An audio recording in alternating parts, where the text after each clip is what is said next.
Morning, welcome back to another morning with Proverbs. Hope you're feeling blessed this morning. This is where we share a short 2-minute video sharing from the book of wisdom, otherwise known as the book of Proverbs, written by the wisest king that ever lived, King Solomon, who asked God of one thing, could have asked for anything, money, fame, power, never asked for any of that. What he did ask for, he says, God, please bless me with your wisdom and your knowledge so I know how to really be successful in this life, but more importantly, lead other people in success. And that's why we have the book of Proverbs, so we can share in that godly wisdom, so we can live successful lives and teach others how to be successful too, more importantly. So let's really get into this. We're going to be reading from chapter 17, verse 9, and it reads this.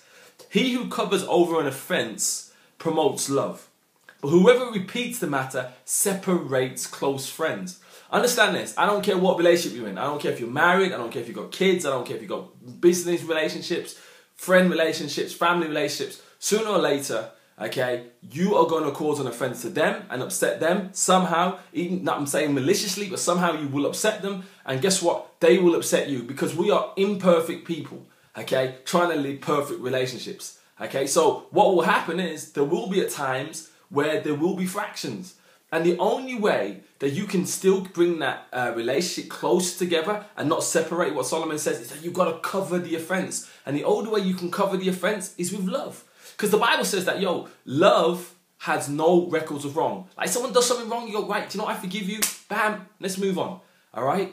Otherwise, what will happen is you'll store it up and you'll store it up and you'll keep a record of wrongs. And every time your partner does someone or a friend does someone, you'll remind them of the past. Solomon says, no, if you do that, you're going to separate a close friendship, separate a close marriage, separate a close relationship with your children. If you keep on holding records of wrong, you've got to be able to cover it with love. Because trust me, I've met relationships, we're talking about, relationship situations where people say, oh, we never argue, everything is great, they understand me, I understand them. Do you know what? It's coming, where there will be a fallout, where you will have an argument. I'm not going to say you're going to shout at each other, but there will be an argument because that person hurt you and that person didn't realize it. So what do you do then?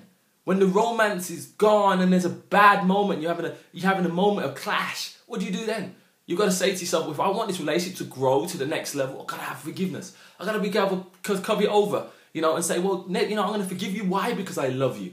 That's what Solomon's saying here. So if you really want strong relationships, whether that be in a marriage, kids, work, friendships, you've got to learn to cover over an offense. Because you know what? You will offend somebody and hopefully one day they can forgive you and love you the same way. So as we always say with Gen Hope, God's gift to us is life. What we do with that life is our gift back to God. God bless.